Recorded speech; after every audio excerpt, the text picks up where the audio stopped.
San Francisco has been an icon of the American left since at least the Summer of Love during the Vietnam War about 1 million years ago.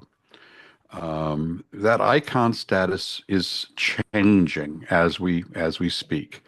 San Francisco just fired its incumbent mayor, London Breed, who was at one time a leading progressive, and instead elected Daniel Lurie, whose only apparent qualification for office is that he is a rich great great great great grandson of the famous Levi Strauss jeans family, and whose first widely reported action was to found a nonprofit to solve the city's problems, and is entirely composed of the richest people in San Francisco, all of them apparently his close friends. His election appears to be a capstone to a multi-year resurgence of the non-left in San Francisco. What is up in San Francisco? And who could I ask that question? In my experience, talking to office holders is usually a frustrating experience in which a simple question gets an answer that distills the latest press release and nothing more. Instead, I invited on one of the most important leaders of the progressive political community in San Francisco, Julie Pitta. Pitta is, in my view, the driving force behind revealing the interconnections of the financial channels funding the non-left in San Francisco. Julie Pitta, welcome to the political conversation. Thank you, Wally. Thank you for having me.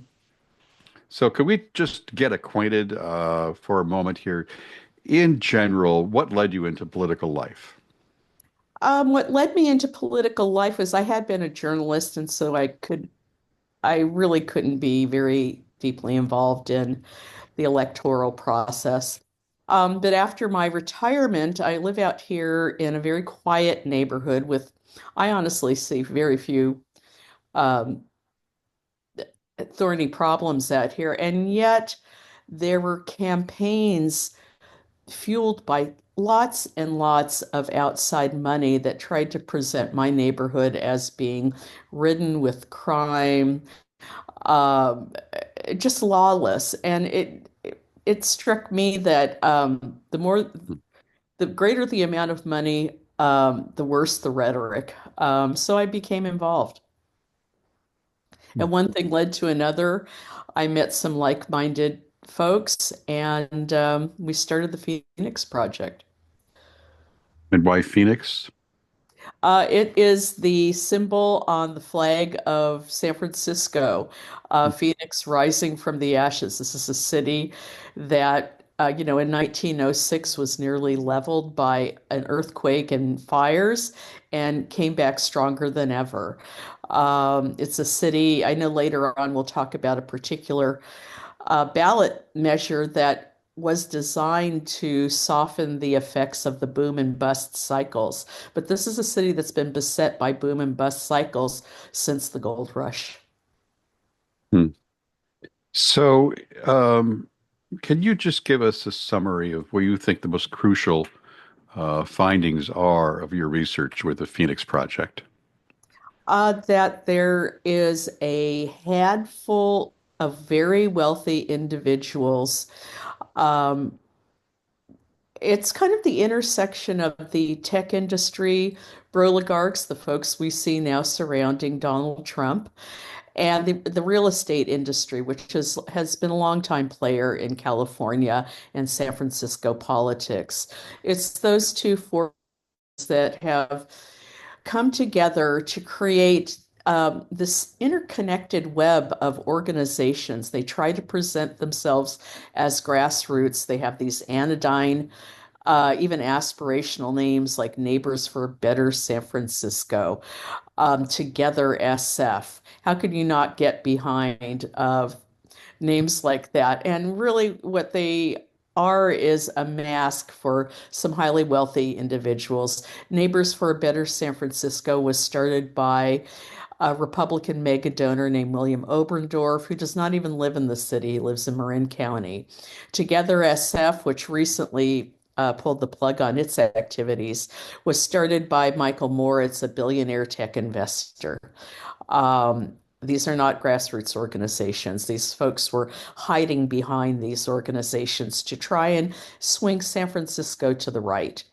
And their aims, as they always are, is to enrich themselves at the expense of everyone else who lives in this city.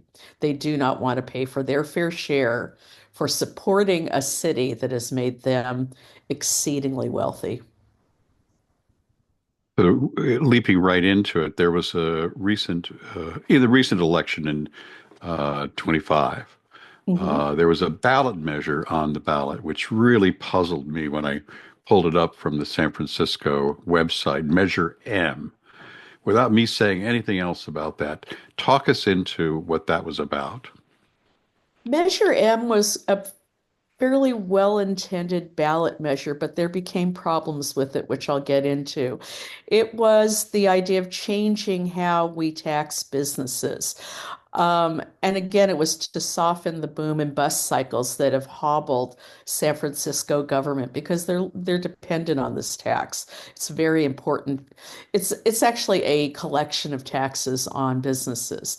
So the idea was to exempt small businesses, which have been a real fuel of really essential to San Francisco's recovery from COVID. As some of our downtown businesses struggled, those smaller businesses in the neighborhoods were actually doing quite well. So it was to give them a bit of a break. It was so that the city wouldn't be so dependent on five businesses, the five largest businesses in town. Um, so it was just trying to make the city not be, one minute to be flush and the next minute to be starving of revenue. Now, what Proposition M had in it, what was added to it, was a poison pill. And that poison pill said that um, if Proposition M received more votes than another proposition, which was called L, Proposition L called for taxing the rideshare services to fund Muni. So if Proposition M got more I'm votes, sorry, ride share services. like I, Uber, I, like Lyft, like ah, Cruise, sorry, I was blanking on ride share service. Okay. yeah. So like Uber, like Lyft, like Cruise. So if Proposition M received more votes than Proposition L, Proposition L would be nullified. A lot of these folks in the what we call the AstroTurf network, are funders of these rideshare services. They did not want to have those services taxed. So they spent a lot of money to get Proposition M passed and to kill Proposition L. So we've been talking about a lot of money floating around. Can you give us a sense of the dimension of that? Are we talking millions of dollars, tens of millions of dollars? What are we talking about? Well, since they started this campaign towards moving San Francisco rightward, we're talking about $100 million. Okay. And so walk us through the election and what happened with L and M. Well, M passed, L died. Muni is has an enormous deficit. It will become quite obvious next year as they have to cut services to M, and to get around, people will probably rely on rideshare services like Cruise, like Lyft, and like Uber. So they got what they wanted there, um, and it's very unfortunate. I have to push back a bit on your framing of Be my both. guest. Yeah, both. You are my guest. I am your guest. Both of San Francisco and the November 2024 election. For people who don't live here, yes, San Francisco represents is an icon of the American left. However, the reality is much more complicated than that. San Francisco has always had a live and let live ethos. However, it can be a very, very conservative city. We haven't had a progressive mayor since Art Agnos. London Breed can in no way be considered a progressive. She is a protege of former Mayor Willie Brown, who was a pro-business downtown mayor. Um, I can't think of a progressive um, project that Mayor London Breed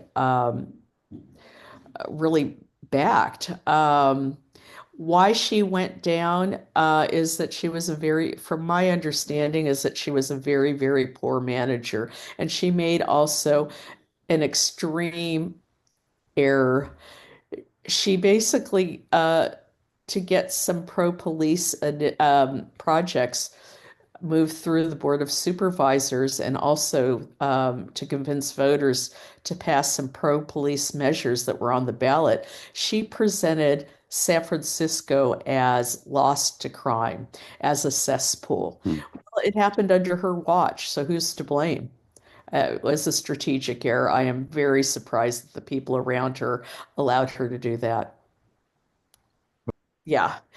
And what's interesting in the November 2024 election is that these AstroTurf groups did not manage to buy the mayor's office. Daniel Lurie did. Their candidate was Mark Farrell, who finished a distant fourth. It was an embarrassing showing for them. So, we progressed. So the AstroTurf groups coalesced on a candidate Yes, they did. and funded it and ran the whole 9 yards campaign. Oh, yes. Oh, yeah. Yes, they funded a candidate. They ran a very vigorous campaign, and their candidate was a distant fourth. These folks do not have ties to Daniel Lurie. Huh. So what's your assessment then of Lurie? What's your guess as to who this person is going to become?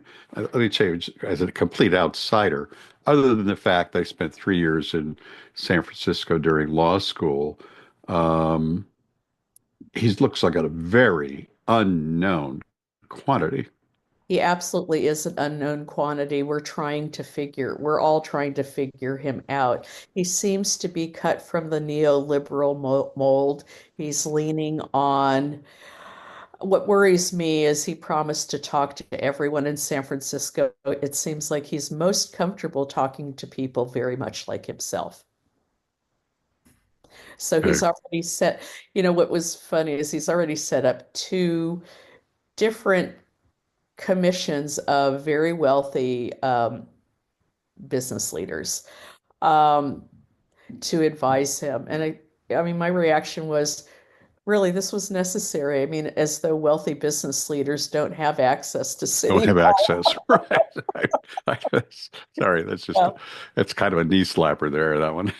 yeah, That's a really good exactly. one. Exactly. So, They pick up a oh, phone that people answer, right? uh, all right. So the newly created AstroTurf folks were one big faction. They ran a candidate. They came in fourth.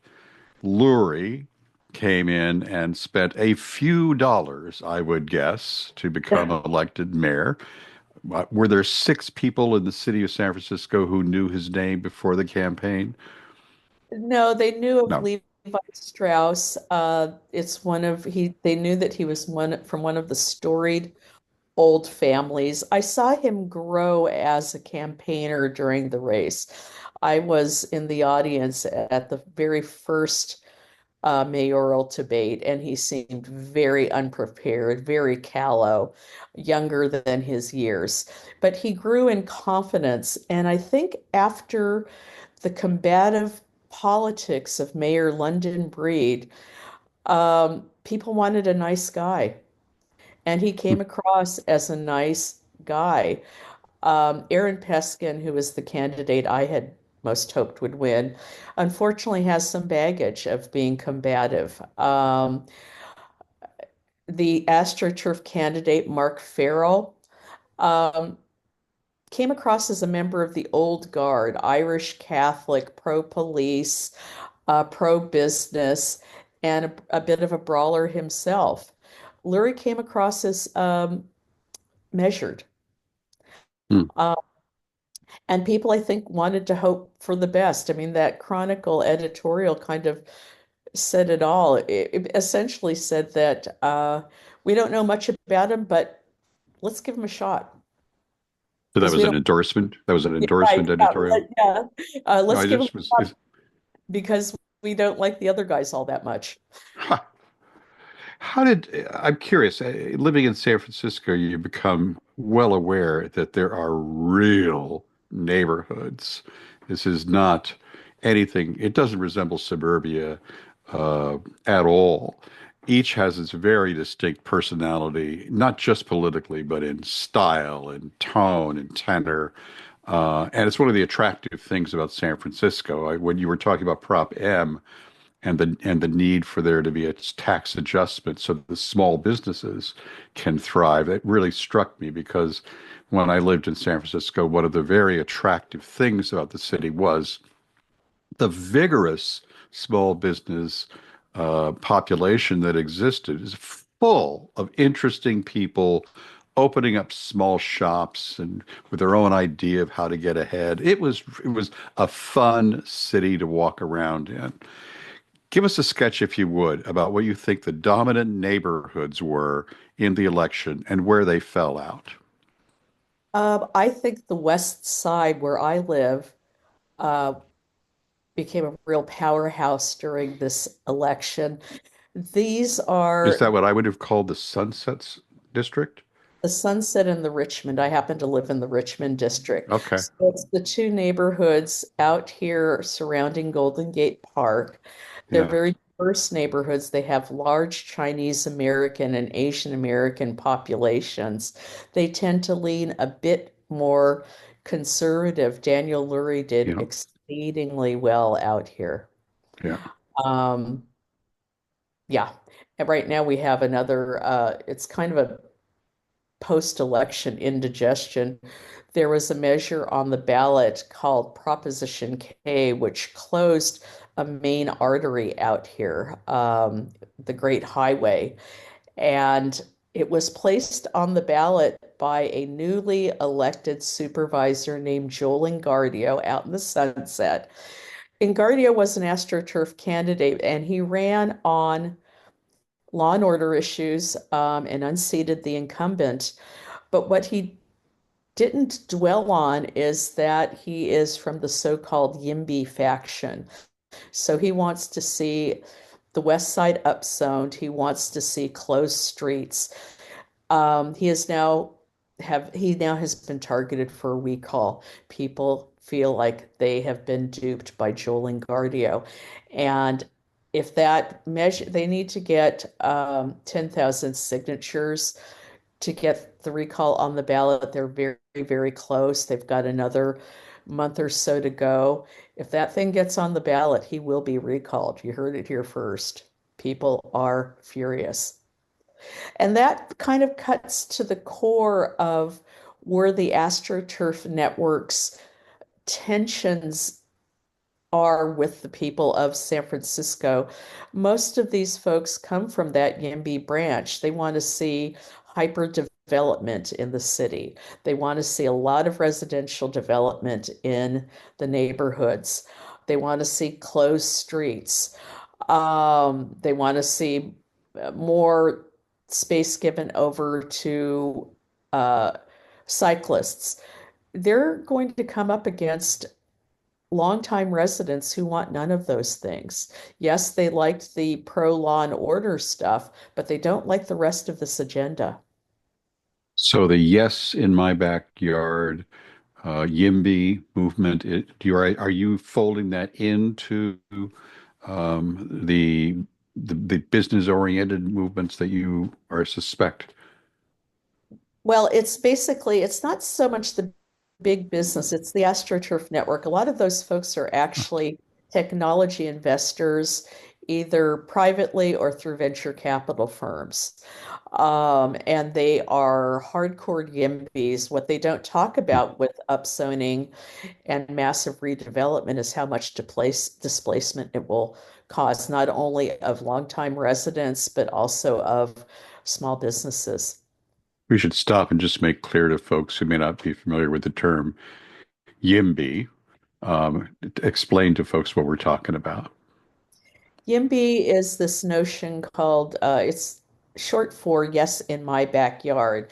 It's this idea that if you remove impediments to particularly residential development, you will wind up with more housing at um, at every tier. And it doesn't it has been proven not to work. So it's this notion of trickle down housing. If you remove a lot of environmental constraints, if you streamline the process by which new housing is developed, you're going to wind up with a lot more housing and housing that is affordable.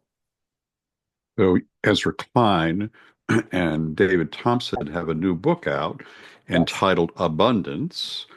I gather, I haven't read the book, but I gather that the central thesis of the book is that over-regulation has led to problems of abundance, and they advocate a return to abundance by some kind of wholesale repeal or restriction on regulations. I gather that's not something that would appeal to you. No, it's not something that would appeal to me. I think what you wind up with is a glut of luxury and high-end housing and not much else. It doesn't address the affordable housing issue. So the issues of San Francisco are intertwined deeply with national perspectives as well. Exactly. And what we have here in San Francisco is not a housing shortage. What we have here is an affordable housing crisis. There is Just housing. There is explain to me housing. more, yeah, fully what you're talking about there, please. Well, there is housing in this town. There is a glut of empty luxury houses, particularly in the South of Market neighborhood. But people still can't find an affordable apartment to live in. And it's not as though some of these developers laws to leave these places empty rather than to lower their rents. So you have investors coming in and purchasing properties and then holding them vacant, waiting for the opportunity. Correct. Wow. Um, let me turn from that to a completely different question, but strike that. We were going through your description of the neighborhoods, and it was vivid and very clear. But we talked about the Richmond, we talked about Sunset, but let's talk a moment about the Asian community and other communities within San Francisco. Yeah, great. Well, the Asian community, there's of course Chinatown, which continues to be a power base. That's where some of the Chinese language dailies are still headquartered. That's where some of the family associations, which make recommendations, still reside. That's the power base for a couple of Chinese Democratic clubs. So it continues to be a power center, but the population has largely moved out to the Hmm. avenues and elsewhere. But we have a concentration of Chinese American and other Asian American groups here. The Richmond district, uh, some of the demographics are interesting. We have a very large percentage of monolingual um, Asian Hmm. Americans here.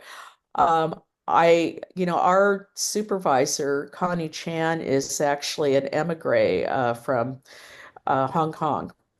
And she is a bilingual Cantonese speaker. I think that had a great deal to do with her being reelected when she was targeted by the AstroTurf network. And Noe Valley, other places I remember hearing about. Noe Valley, those southern neighborhoods, Noe Valley, Bernal Heights, Potrero Hill, um, Glen Park, those neighborhoods have largely white professional families. A lot of these folks, because of the freeway access is good there, commute into Silicon Valley. Um, so their concerns are somewhat different. There's some overlap. Um, they do tend to be concerned about so-called quality of life issues as they do out here. And were they Lurie voters? Yeah, they were largely Lurie voters out there. Yes. So it sounds like he had a remarkably broad base for someone so new to the scene. It's really quite remarkable. He did, but this was the most expensive mayoral race in history. He got in very, very early. He spent a lot of money. He targeted the Chinese American community. He had a lot of bilingual Chinese American staffers. He spent a lot of time in Chinatown. He spent a lot, I saw him out here on the West Side quite a bit. That's very smart political behavior for a new guy on the scene. I think, he had the money to surround himself with the best that money could buy. All right, let's talk about one other fascinating piece of politics coming up in San Francisco that I've been dying to ask you about, and that is Nancy Pelosi's reelection bid, which is on the horizon, and the emergence of Saikat Chakrabarty in particular. I'm not going to say another word. What's your take on that? Uh, we're trying to find out more about him. There's very, very little at this point. In fact, I assigned a reporter to take a look at him closely. We're not finding out much. He's got the progressive bona fides because of his association with AOC.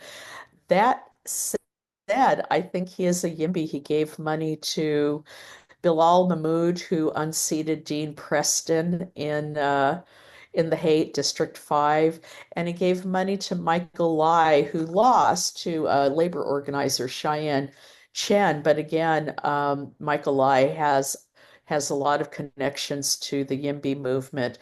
Both Bilal Mahmood and Michael Lai were financially backed by Grow SF, the premier AstroTurf network, YIMBY political organization in the city. My recollection, the first time I ever heard of Saikat Chakrabarty was when AOC fired him. He was her campaign manager, was a crucial part of her election campaign when she first got in office. And then from my perspective, perhaps I'm wrong in this, he made a crucial staff error. If staff starts becoming the story, staff is going to get fired because the office holder wants to be the story. And Chakrabarty, as her chief of staff, was getting a lot of press as the new chief of staff, who was himself full of ideas. And that just to me said, the writing is on the wall. He won't be around long. And sure enough, he was gone. Yeah, what's very interesting to me is he's got in very early and we don't know yet, but he seems to have some money backing him. He is doing in-person polling, which is quite expensive. Um, so he's doing phone polls. It's not just web polls. Uh, in to figure out how he's going to run against Pelosi. He won't be able to, if she decides to run, he won't be able to beat her. But I think he's banking on the idea that she may not run and he gets in earlier than Scott Wiener, who right now is a state senator who has wanted to run for Pelosi's seat practically since he's been in the Since the political. Stone Age, basically, Yeah, is my exactly. recollection, right? Yeah, People have been exactly. talking about is this Scott Wiener's year? I've Right, been hearing that exactly. for I don't know how long. And Weiner has some real problems with people in San Francisco, mostly because of his association with YIMBYism. YIMBYism is not popular among San Francisco homeowners. So we could have if so you're speculating that Pelosi might decide to step aside Right. after an incredibly and what a story, her life story, what a story. But she might decide to say, that's it. And then we could have a deluge. We'd have Weeder, we'd have Chakrabarty. I hear there's a guy in the race named, what is it, David Brailer is discussing entering the race as a Republican, some kind of a Republican. And I would suspect you'd have four or five other folks jumping in at that point. Well, the other one would be, of course, Christine Pelosi. That's what Nancy Pelosi would like. Um, and she wants to give Christine enough. She's got attention. I think she would like to step away, but she wants to give Christine enough time to establish a name so that she would be a successful candidate.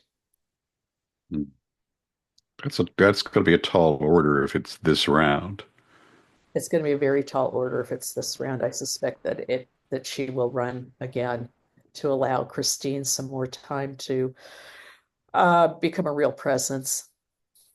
So that might clear the field with the exception of Chakrabarty, who would love to go head to head, lose with dignity to Pelosi, and then run again for the seat, having had that put that under his belt. Right, right. It would be a very interesting race. You have two young men with big careers ahead of them, one would think, and who are just blindly ambitious. That would be a brawl, those two going after each other. Yeah. And both of them are YIMBYs, I suspect. Huh. And so they're both going to be trying to get money from the same pots. So let me move toward wrapping things up here by asking you to do a really difficult assignment. The I hear two different takes on describing San Francisco's political climate these days. And one is to say, icon of the left, now moving towards the center or even past the center. Those days are the left days are behind it. The other is that the changes in San Francisco are a struggle within the left of the Democratic Party. And this is between the left of the Democratic Party and the more left of the Democratic Party. I hear those two narratives. Neither strikes me as satisfying, and I'm curious, how would you characterize the state of San Francisco politics today? Quite honestly, I don't think either one is satisfying. Uh, San Francisco has probably 30, that might be overstating it, but about 30% of the voters, I would say, are reliably progressive. The rest are various, and the rest are sort of center left folks.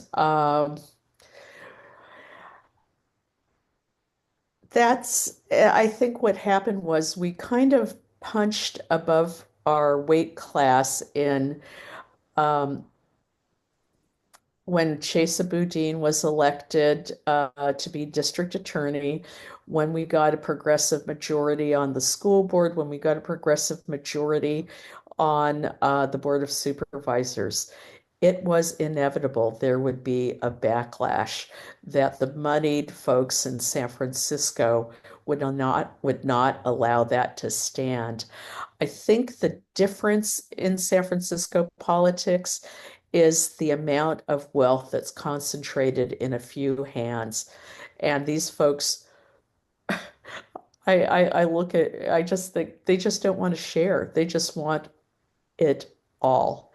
Um, so they see some movement for progressives to have some gain, and they just want to wipe us off the earth.